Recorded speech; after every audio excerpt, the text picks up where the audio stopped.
Hello there, and thank you very much for joining us on another episode of the Medley Show. My name is Cecil Egbele. Glad to have you here. Today on the program, we'll be discussing something, well, somehow everybody has, you have a view and opinion about it. And that's talking about parenting and discipline. Yeah, parenting and discipline. Over time, in the news, we see in headlines, social media everywhere, this child did this in school, or either it's a rape case or bullying or something. Just things just go wrong. Sometimes we wonder, actually, who trains up a child, especially in character? Is it from the home or from the school? You know, today we see parents, they get up by 6 o'clock and prepare the children for school. They drop the children off in school, and then for those of them who are very busy and they have their children in crèche, they can leave the children as long as 7 p.m. and come pick them later, and they are preparing for night. So the children most times spend more of their time in school. But they say charity begins at home, right? Mm-hmm. So I don't really know if charity actually begins at home. That's part of what we'll be talking about. Where does the character molding of a child actually start? Is it in the home, or where is the majority of it? Where is it formed? Is it in the home or in school? We're going to talk about this, even as we talk about discipline both at home and in school. It's going to be a holistic package, a big package. We would like to hear from you as the conversation starts. Anyhow, but just to set the tone for our discourse today, we have this feature we put together about discipline. Those of you who grew up in the 70s, 80s, maybe early 90s, you know all how you are being disciplined or punished in school when you err. For instance, you know, the cane, the rods. Yeah, they don't get to spare the rods. Say if you spare the rod, they're going to spoil the child. So the rod is used as the cane. Sometimes they're asking you to do some kind of different kind of punishment.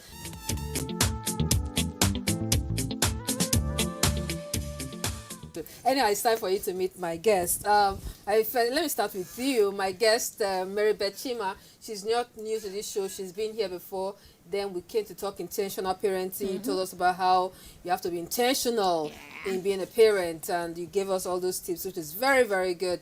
All right, she is Mary Chima of Parenting Through Mentorship Academy. Mary Chima, you're welcome. Thank you. It's nice to be here again. Nice to have you. All right. She's young. She's we are in the same bracket. So we are speaking about discipline then and now, so we can speak the same language. Well, now let's get to meet my third guest. You've seen her already. She is Mrs. Ngozi Awaji. Ngozi Awaji is a school teacher from Government Secondary School in Gwarimpa. Maya, welcome to the program. Thank you. And I really would like to, I don't know, you know, I talked about how punishment was for us back in our school days. I don't know, your secondary and primary school was in what year? 70s, maybe? 80s. Oh, really? 80s, really? Okay. What was the school punishment like for you there? I know during our time, they use the cane. There's this one that they do this sit up or press up. No, you have to act like you're sitting, and you just stretch out like this. I can't remember what it was called. Yeah. Riding in the air. Riding in the air. That's it. Riding in the air. Wow. Okay. How was it? Did you during your time in school? Yeah, we did that. You ask every students to ride the bike, pick a pin. Pick pin. Yes. Then squat. Yeah. And the frog jump. Yes, the good old frog jump. You can remember. Okay, maybe because you're still in the class. She's still in the system. She's still in the system. Do they still do that now? No, we don't. They allow that now. Yes, a lot. Really? We don't allow such punishments to go. Mostly because of the children in society, it's not acceptable. There are ways to correct it. Okay. Yes. Yeah, it's not everything about rod. It's everything about rod. There are other ways.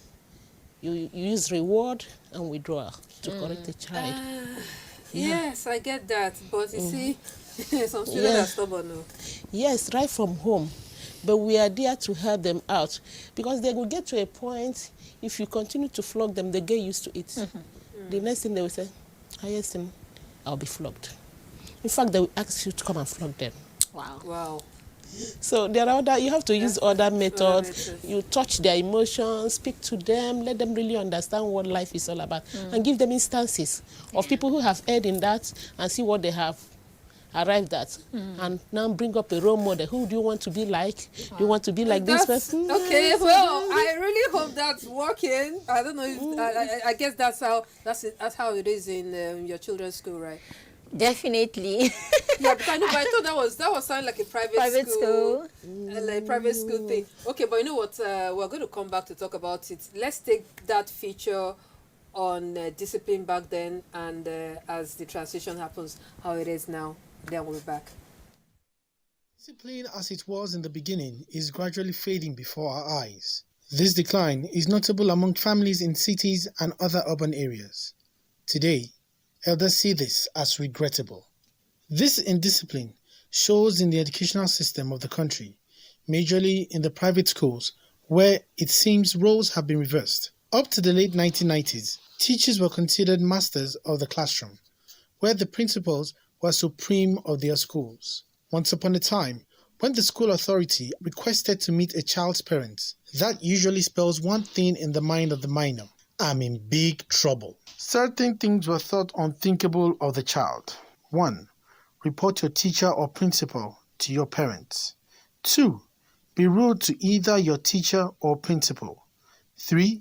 Be rude or disrespectful to your parents in front of your teacher or other parents. Back in the day, students were in their best behaviors, as an invitation of one's parents could put a tag on the child and the family. At the dawn of the new millennium, with the spread of private schools, classroom experiences started having twists. Pupils were becoming untouchable, notwithstanding their crimes. And just before our eyes, power seemed to be changing hands. Today, it is possible for an ill-mannered child or one failing in grades can say to a tutor, "My parents will hear of this." These words could spell doom or disaster for the teacher, as it could ultimately cost him or her their job. For reasons such as this, a teacher may turn a blind eye to a misbehaving minor, may negotiate a turnaround, or even apologize to the minor. Could this be the case of sparing the rod while spoiling the child? Could it be an attempt at emulating Western practices or a poor teacher-student relationship? From the parents, there is this syndrome, like, I wouldn't want my child or my children to go through what I've gone through. You know, it's good to an extent, but how are we streamlining it? That's one part. To the other part, school owners. In those days, we can actually count, schools that are indiscipline exists. But now, you can count schools where discipline exists. Power have actually shifted. Could it be that too much discipline may be bad for learning? And every individual in the education industry, all stakeholders, the reason why we all came up to stop what is called corporal punishment is because it has actually affected quite good percentage of students' self-esteem. Like, there is this psychological insecurity going to school. I could remember my sister saying that they don't like going to school on Tuesday because a particular teacher will always wear red. And that day, whenever she's putting on red, they are in trouble. So those were examples, those were reasons why corporal punishments, were discouraged. But that doesn't mean we should totally ignore discipline. You get it? And you cannot say because, okay, if I flog you or if I punish you, don't let me even use the word flog, you're going to lose it. There are steps to punishing a child when you go against the set rules and regulations. At graduation, a student earns a certificate in character and learning, making the education system a holistic experience for the child. But can schools actually guarantee the character of the graduate, or is it just another commercial venture? We all want to make money, of course. When you have this business and it's booming, you want to bring resources from this business to expand, to go into this business. You want to have oil business and still be a school owner. You want to go into telecoms and the likes.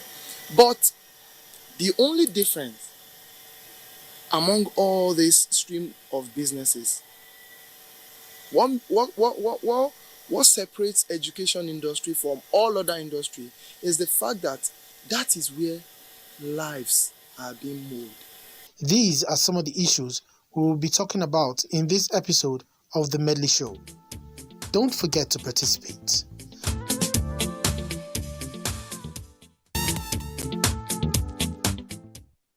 Very much. Well, that set the tone already. So, let me start with you, Maribeth. Okay.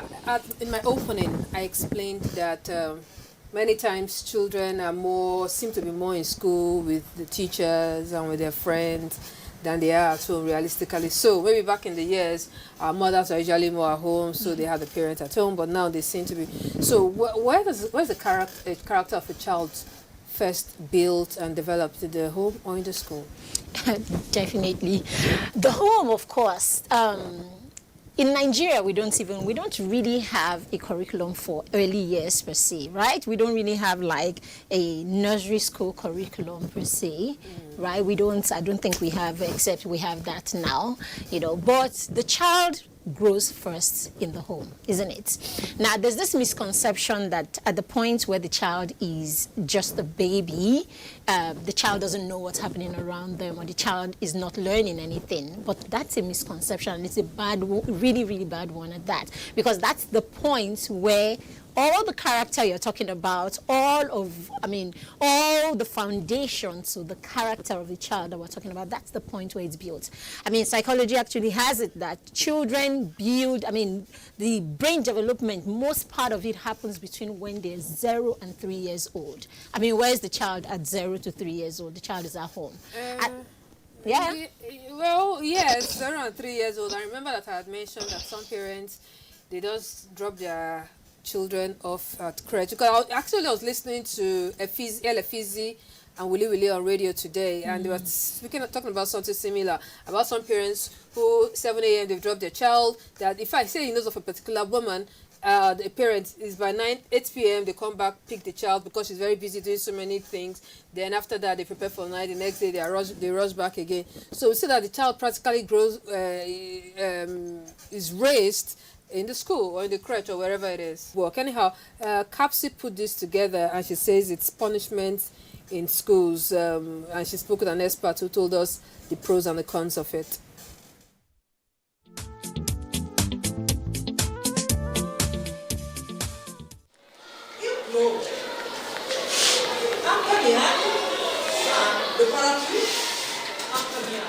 In some Nigerian schools, teachers stiff penalties on students for misbehaviors of different kinds. These punishments come in various forms: lashing, kneeling, squatting, and other measures to met out pain on the victim. These disciplinary measures, some critics say, could have a long-term and lasting effect on the individual. Beating and caning are common practice in some schools, and sometimes this can make students afraid and lower their self-confidence in terms of learning. Some experts say there should be a dialogue session after caning so that students will be aware of their wrongdoings. In 2016, a private school in Ibadan had a case of a 14-year-old student who became blind after being beaten by the teacher. The teacher and the school denied the act of guilt. Honestly, corporal punishment is not the best way of punishing children. It makes them harden. We have so many different ways of punishing children. Like in this school, I can tell you, we do what we call detention. Closing time of both primary and secondary section is 3. A child committed an offense that warrants us to detain him. What we do now is to call the parent immediately. That's come around 4 to pick your child, which means we have 1 hour to detain the child. We keep the child in the class with a teacher supervising him. Now a child will be given maybe an exercise book to write, "I'm sorry, I will not do it again." Probably the child is not even up to date. The child must update his lot. So they had that.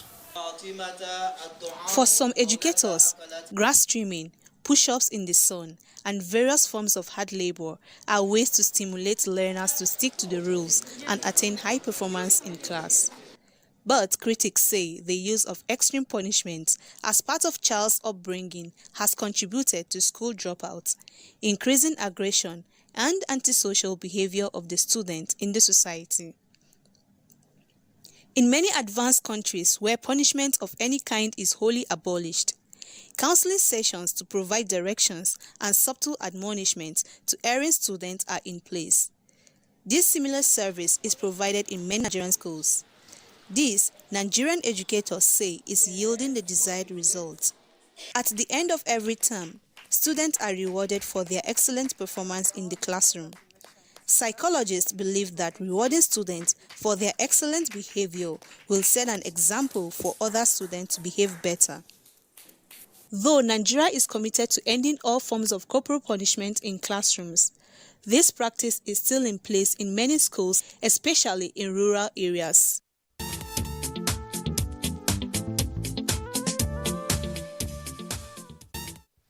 All right, this is still the Medley Show. My name is Cecile, and we're talking about discipline in schools. Discipline in schools is the focus of our discourse today. You can be part of this conversation by sending us a message, WhatsApp or text message on our phone line 081 177 82020. That's our phone line. You can be part of this conversation. Tell us what you think about discipline back in the days, of course, discipline today in our schools. What do you think should be, what should not be? What do you think are the causes of the many issues we have? Some people will say it's in our boarding or day schools are part of the problem. Boarding or day schools, maybe we should talk about that, but that was just being a bit. Let's react quickly to what we've just said. We talked about Nigeria is signatory to something. What's that again? An agreement on to end corporal punishment. Yes. Explain that to us quickly. You know, because of what is happening now in the society, and most of the way the students are being maltreated, especially in schools where corporal punishment is allowed, like the picture that we just watched. You can see some of them going blind and being maimed in one way or the other, which is not really going down well with the system. So now the federal government have decided to stop that corporal punishment, like beating the child, asking the child to do those things that we used to do in the olden days, like picking. That formed us, actually. Yes, and like Remember. staying under the sun. Especially now, there are so many health challenges. You don't know who has what. You can ask somebody to pick pin, not knowing that the person don't have stamina, and by the time you come back, you see the person on the ground. You'll be part of the suicide. So you have really to be cautious of what you are doing. Some children are asthmatic. You can go ask them to go and cut grasses, and when they hail dust, the next one they will have crisis. Okay. So you have to be really careful of what you do. It's not just a matter of reporting to your parents, but we are meant to mold life and not to destroy it. That's why we have to be very careful of how we relate with these children. Want to add to that? It's assumed that all the corporal punishments in the past actually molded us. You know, that's only because we're looking at one side of it. We're looking at one side of it. We're not looking at all the psychological and the trauma psychological damages and trauma that we inherited as children, that we're probably even living and stepping down to our children now. Okay. Yes, because hey, why do we need to beat children like this? It's because they're acting badly, isn't it? Now, why are they acting badly if we have raised them properly? So, at the end of the day, we're just dealing, we are parenting these children the only way we know how to. Corporal punishment. These teachers who are meting this kind of punishment that leads to someone being blind and all of that can only do it because this is how he thinks children should be raised, because this is the only way he knows how to raise. Now, but you will still see some children, okay, because we have just agreed here that it's from the home that these children are formed. And sometimes we see some status symbol thing. Now, my parents are rich, so I come to the school, and the school has said, I would like to focus more on the private school now. Now, they come to say the parents want the child to have an iPhone X in school, or the child to have this hairstyle instead of this hairstyle, so many other things like that. And because I think some people believe that many private schools are more for the profit of it, so they tend to bend a little to the rules of class and style in schools. So and that part of what is actually hindering discipline in schools. I mean, for a school, a school that will lower its standard to that point, it's like that in every sector, whether it's school or it's business and all that. There are businesses who have values and they stick to it. So there's schools that will have value and they'll stick to it, because really standards should not be lowered just because of status and all of that. Now, how does beating that child, right? How does beating that child stop the iPhone or whatever? Did he buy the iPhone for himself? Did an adult not buy that? Yeah, but iPhone? sometimes what with the parents would just tell you, please leave it. I want my child to have a phone all the time. So you need to make up your mind as a school what you're there for. If you're molding lives, then parents should not come and you don't go to their offices to dictate to them. They shouldn't dictate to you as a school. So that's why even before I got job with the government school, I worked with a private school. Okay. Yes, I worked with one big private school here in Abuja. It depends on individual. That's where you have individual differences. You just don't say because you're a private school and they set standards for you. No. Like the school I worked with, I remember the proprietress coming out to speak with a parent who then was a senator. Yeah. And he said, these are my rules. If you don't want it, take back your child. So, but there are people actually who are out to make profits. Anything goes as far as you pay them big. But that will not bring out the child you want. And you can see this is where government schools stand out. There are things that are no-go area in government school. Like in my school, you don't come to school with phone. Why? Why will you come to... If you ever come to school with phone, hand it over to a teacher. At the end of the day, you collect it. You are not permitted to go into the classroom with phone because that would be a big distraction to you. Yes. So there are standards that are in government school that maybe the private school owners, because of whatever they are meant to gain, they mellow down on that. And we even see some parents who actually come to school to actually challenge the teachers. I don't know. I've had a couple of cases like that. I have a friend of mine who works in a private school, and she said the teacher she scolded the child for something. The child goes home, tells the parent, and the parent, not even bothered to ask, came around and was causing a whole lot of sin in school. So I think many times parents are not even helping matters. Later on, as we continue, we'll talk about the role of PTA in school. Now, let's take some messages very quickly. My name is Honorable Jesri. Oh, no, please try not to call so that I can actually read your message. All right, my name is Honorable Jesri from Owerri. Your topic is timely and informative, both to teachers and parents. They will tap from your wealth of advice. All right, thank you very much. And who is this person? Good day, presenter and the guests. Nowadays, kids are ajebos. That's why they cannot be punished. And this is the cause of a whole lot of setback in our educational system. Mauso from Jos.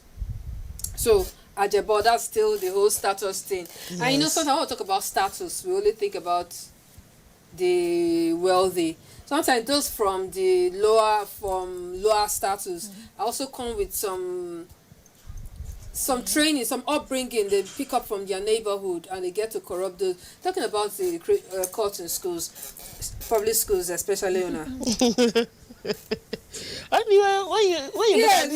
don't know, when we hear courts in schools, is the government schools? It's government schools that we always look at first. Anyhow, I think we'll come to talk about this a little more, but let's take a vox pop. We went on the street and sought to know from people, because there's been the argument of most children who fall, who have attitude problems, are those who actually go to boarding school. That's where they learn this from. Some others say no, it's those who go to day school. So we went on the street to ask you, where would you rather have your child, boarding or day?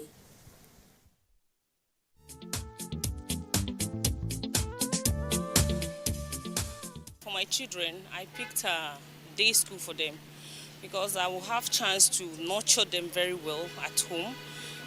Like I was able to get them lesson teacher that puts them through their subjects in school. Lessons is always going over and over them. So I think that's why I like it. I prefer the boarding school because there they will meet people of their own age mates that they will mix with. One, they'll be learning some things new. They are meeting a different set of people outside the immediate family. So by reason of all they've learned in the family, they will now bring it and then see that, okay, life is not all about only the immediate family. There is the outer family there.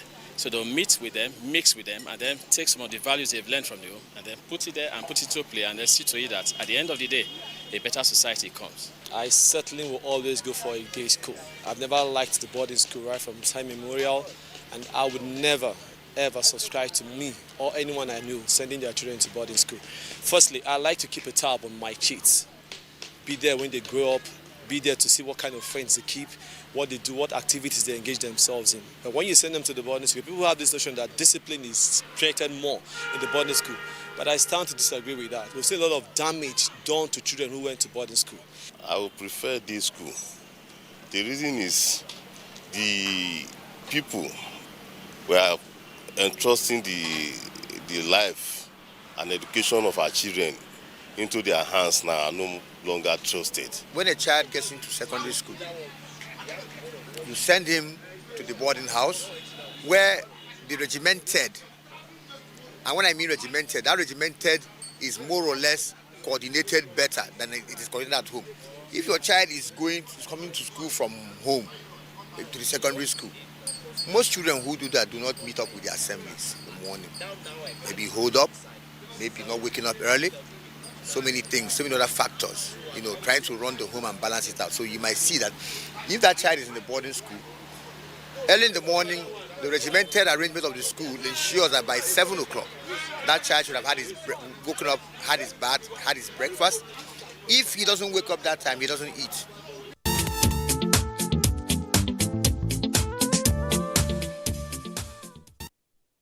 All right, boarding and day, what's your choice? Where would you rather and why? Well, that's the focus of that Vox Populi, Vox Pop.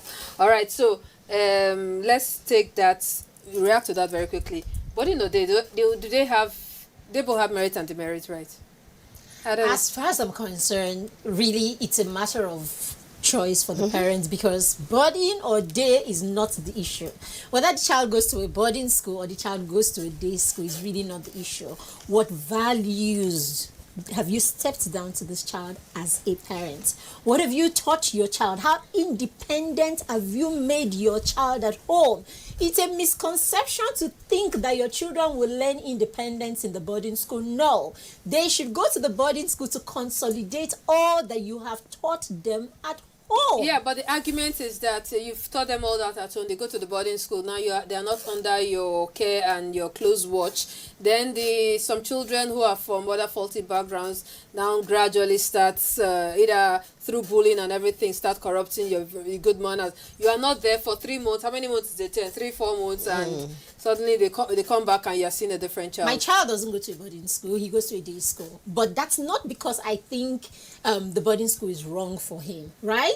It's simply because for this particular child, I think we're better off in a day school. You don't mind putting a child in boarding? I don't at all, because it is what you've done with your child as a parent. You are confident that your child will go there and come back as he left. It is the values you stepped down. And these same people, they meet in day schools, they meet in boarding schools. Yeah, but it's the same thing, but there's a little difference. Let me hear from you. At birth, our mind is blank. It's just what you put in there that the child goes out to is bit. Yeah. So whether the child is in boarding school or in a day school, remember there are some schools that run both boarding and day school. So at the end, whatever the peer group influence they have still remains the same. So it's a matter of choice. Where do you want your child to be? And another thing, one thing I know about boarding school is that you have that kind of independence. The child now, at that stage, is allowed to take some of the decisions, especially when you stay the whole day in a school, week, month, and runs to months, 3 months, 4 months. Remember that when they're in the boarding school also, they are there, and they are being raped, bullied, whatever it is. As they and you could just be get- in boarding as- school. and In it day could be- school. as- Yes, It I happens guess in and day they could be in school. day school, but in day school they can come back and you see your daughter a little withdrawn, or you see your child gradually before your eyes actually changing. You have and visiting everything. days. Huh? We have Visiting days in boarding school. okay. We have visiting days. Apart from Yes. visiting days, Okay. if you have raised the child and you have given the child the voice, your child should have. The boarding schools have systems where you can Yes. turn back to. The reason Yeah. our children are not talking is because we've not raised them, we've not given them voices, we've beaten them and shut them up and shut them down and all of that. So how would a child that is constantly told to shut up and all of that, how would the child speak to you? All right, so anyhow, we'll get to talk about that a little more, but and that's going to lead me to the next one, which is parent-teacher association meetings. I believe many schools have this, even though I don't know how well it functions, if sometimes they show off ceremony and stuff like that, or if actually they do what they should do. We'll talk about PTA when we get back and take some of your messages. So let's take a look at this feature on parent-teacher association in schools.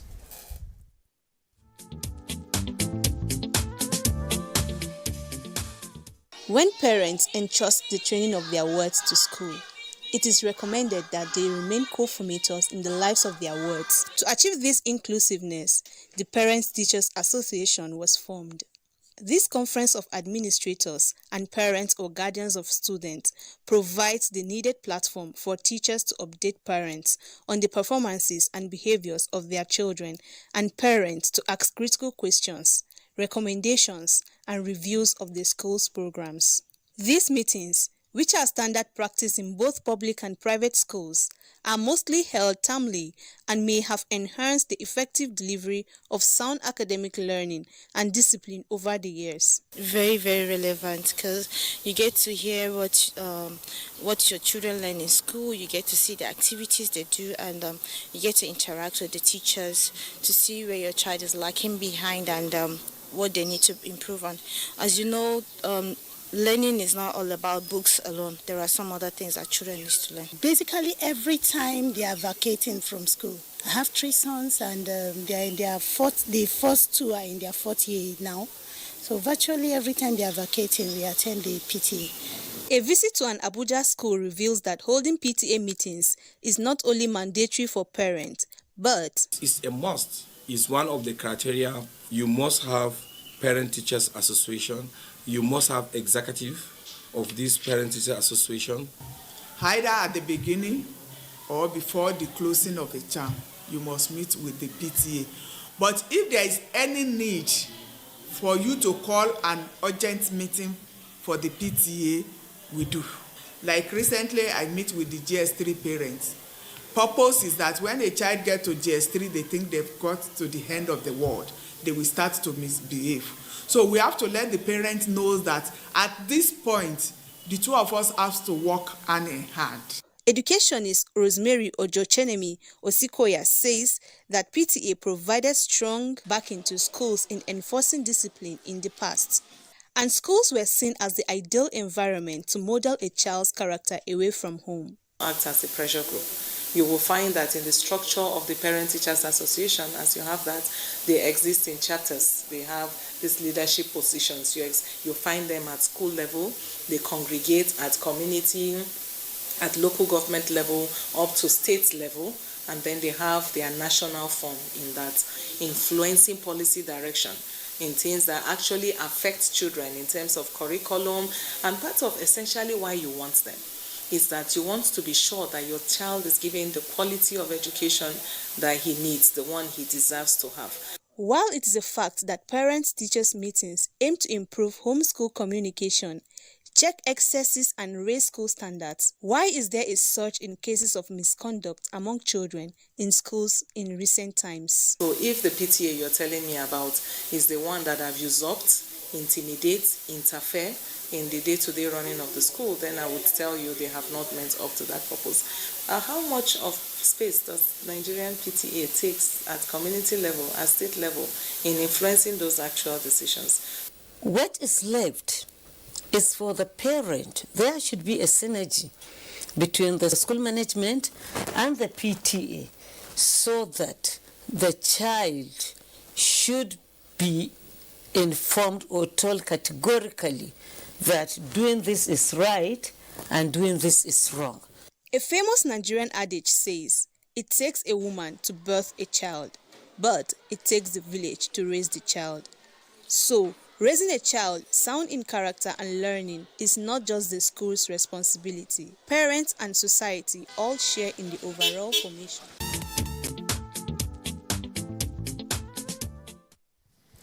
All right, yeah, indeed. Birthing a child is the woman, and of course, raising the child is society. Society has to do with the home, the school, the TV, everything around is all part of what actually forms the whole character of the child. And I will still talk to my guest about that certificates they give at the end of school, where they say, in character and learning, they do it in secondary school. It's in character and learning, they give you your result, right? Yes. That you are the first in character and learning. They will still wonder why these children still if their character is really that good. Okay, we talked about that, but let's take a few messages. I see so many of your messages coming in.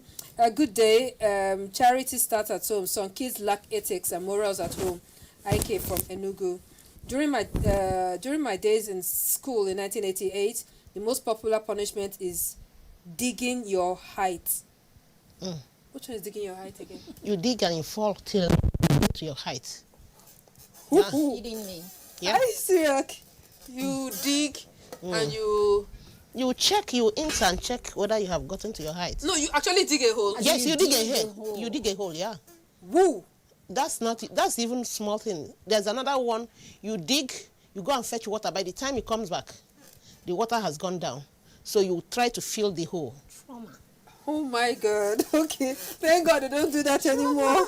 Thank God we don't do that anymore. My name is Obiara from Anambra State. The best way to give a student punishment is to tell the student to write "I'm sorry" on 20 leaves exercise book. Okay. Who is this? Good day. Okay. Charity begins at home. Hi. Hello. I'm Obiageri Odozi from Benin. Happy New Year. I like your program. Thank you very much, Gloria. Boarding schools has more advantage than the day school because it molds characters and the child has a better time to focus on his or her studies. Okay, that's your thought. Beating a child is not good, but a child that beating a child is not good, but a child they are rude, maybe warn them 2 or 3 times and they repeat it again. The teacher is busy doing some other things. Okay, Becky from Edo State. I don't really get your message. Who is this? Good day. Actually, boarding school is the best for many obvious reasons, but careful inspection is needed on the teachers by the school management, more especially in the public school. Comrade Ustaz Muhammad Ghazali Suleiman from Kebbi State. Thank you very much. I'll take one more and then we'll talk a little about the PTA meetings we've just seen. I also had a teacher who was verbally abusive, which resulted in low self-esteem. Okay, that's what we're trying to talk about. When you're talking about now you don't get to beat them, you have to now talk to them, you counsel them more like... Yeah. Like even in your class, as a teacher, if a student offends, you don't send the child out. It's even as serious as that. You don't ask a student to leave your class because the even in government schools? Yes. Government schools have changed though. Yeah. Like in our school, if a child offends and you want to correct the child, ask the child to stand up and come to the front. You can see if it is a child that is from a good home, for you to leave your seat and come to the front, you will really be touched. And at that point, you are not missing anything from your class work. You are listening to the teacher teach, and at the same time, you are serving a punishment. The next time, you will not like to be called out to stand in front of the class. Okay, let's talk PTA. PTA meetings. It holds in schools, really, though, does it? It does. PTA meetings. Government schools mandatory. Yes. Yeah. Once a term. No. How often? As the case demands. We have at the beginning of the term, at the end of the term, and if there is any emergency, if there is any need for it, especially when there is disciplinary action to be taken, and that needs more than the parent of the child, the PTA can be involved. Okay. Okay, I think what you have in private schools are not exactly. A lot of private schools don't have, but PTA meetings. That's the truth. What do they cover? Yeah, so they have all kinds of meetings that meet the same purpose, but I think private schools tend to shy away from giving the PTA that's power.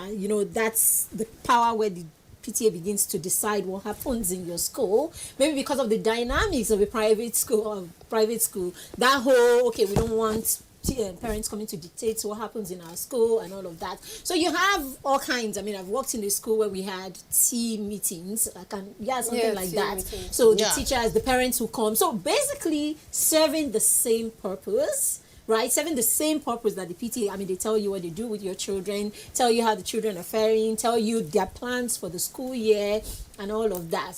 Okay, so wherever they hold the meeting, sometimes they may just. Can they hold the meeting without involving this? Okay, no, that won't be a PTA anymore. No, it's teachers will be there, parents will be there, and all of that. They probably are not calling it it's not a PTA association the way you have in life. Yeah, we used to private have school. You guys just like shakara. You like to make all those fanciful. But in the PTA, they have a lot to do to the school. Yeah, in some schools, they don't have enough teachers. The PTA will come in to help in getting the teachers. At times, most of the teachers you see in government schools. That's for public schools. Yes, I'm talking about the government. Yes, most of the teachers you see in some government schools are not really government that pay them. The PTA come in to help so that the students will get the best out of the school. Okay. All right. So, that's besides the fact that in private schools, whether they call them PTA or they call them tea meetings or however it's called, whatever it's called. Sometimes it's just ways of showing off nice dresses, as my colleague would say, and trying to intimidate some others with the whole status and everything. Yes, we've seen that happen. Let's call it spade a spade. No, I don't even own a private school. Okay, we have a couple of your messages. I'll take them, but that will be right after we had a chat with a child psychiatrist to try to talk about some of the effects of disciplining of a child and all that may happen if the child's psychological makeup is altered. All right, so let's have this interview and we'll be back.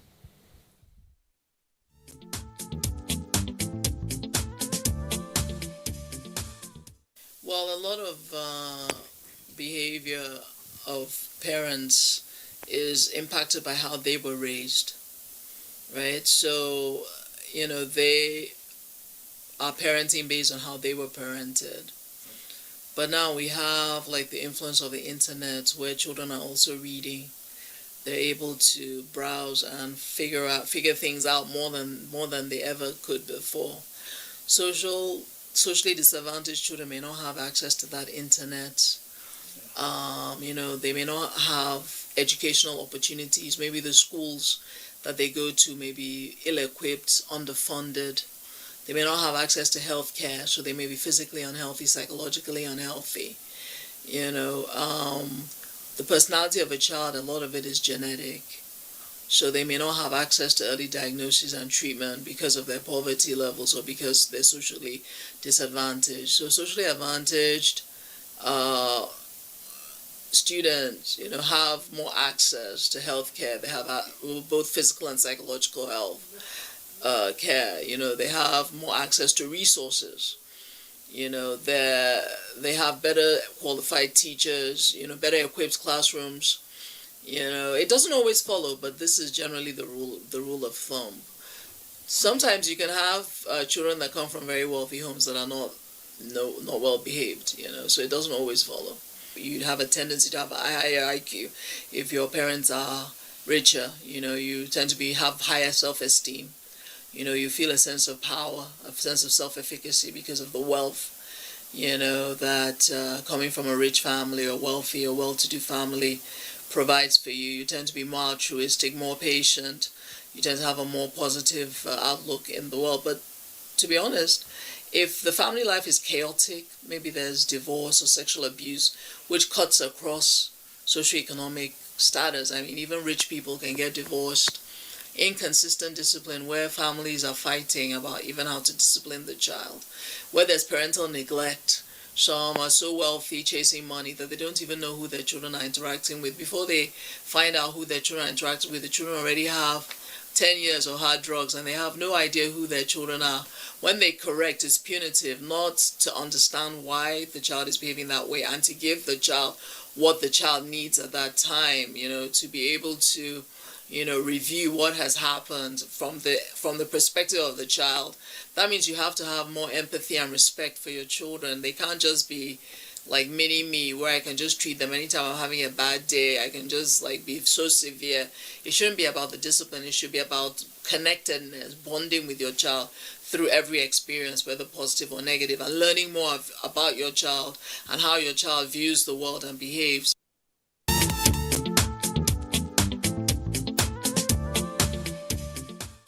All right, thank you very much if you're just joining us. This is the Medley Show with Cecil, and we'll be talking about discipline in schools and, of course, the role of parents in the upbringing of a child. And I've been having a chat with Mary Beth Chima and Ngozi Awaji. They are both educationists. Okay, we'll take a few messages very quickly before we get to take your last words. Good day, I'm Miriam Audu. As a teacher, it is required to discipline the child, but that doesn't mean you should kill someone's child. Some of the so-called discipline is outrageous and should not be accepted. Yes, some kids are troublesome and mannerless, but please stress on that. Some teachers tend to be... What did you write there? They tend to unleash. I don't know. It's not a complete message. Okay, who is this? Happy New Year. My name is Ipons D. Happy New Year. I love your program. Thank you very much, Ipons D. My name is Adeshina Ayodeji from Osun State. I'm enjoying your program. Thank you very much. Who is this? Boarding school is better than day school because you will have more time to study and look at your book, concentrate well. This is Manji from Nyanya. Who is this? Oh, this person, you didn't write your name. You just say, I love your guest. Okay, someone is saying hi to you both. Okay, who is this? My name is CJ, calling from Port Harcourt. Day school is best if you give them the opportunity. Day school is best as it gives you the opportunity to be closer to your child. I'm trying to just take these messages very quickly so we can take our last words. Hi, schools should be made to set up guidance and counseling units. They have that in schools, right? Yeah.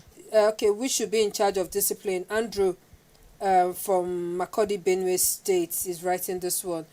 Psychological effect of corporal punishment back then, I can say, is part of what we are suffering from most Nigerian leaders' behavior today. Okay, those for what they suffer from the early days. Anyway, character molding should be embraced. This is Tessie from Kogi State.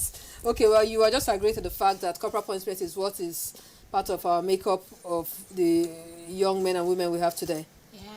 A lot of what we see today is as a result of how we were raised, whether in school or or at home, basically. So you can't take that away. So the moment we look past the fact that the children conformed at that time and begin to see the trauma and psychological damage that was done, and then we would have to review what we're doing in school. All right, a last word on intentional parenting, whether for people who are parents who have children in school, very, very briefly.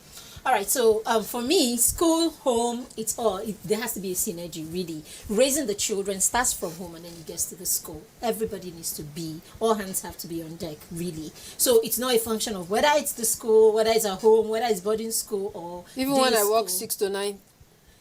Well, I mean, these things are excuses, Cecile. They're excuses. If you're not ready to raise a child, don't have one. It's as simple as that. Strong. If you're not ready to raise a child, don't have one. I agree. All right, let me have a last word from you on disciplined parenting of a child, both at home and in school. Okay. I'll just start by saying that John Locke said that personality is the product of experience and upbringing.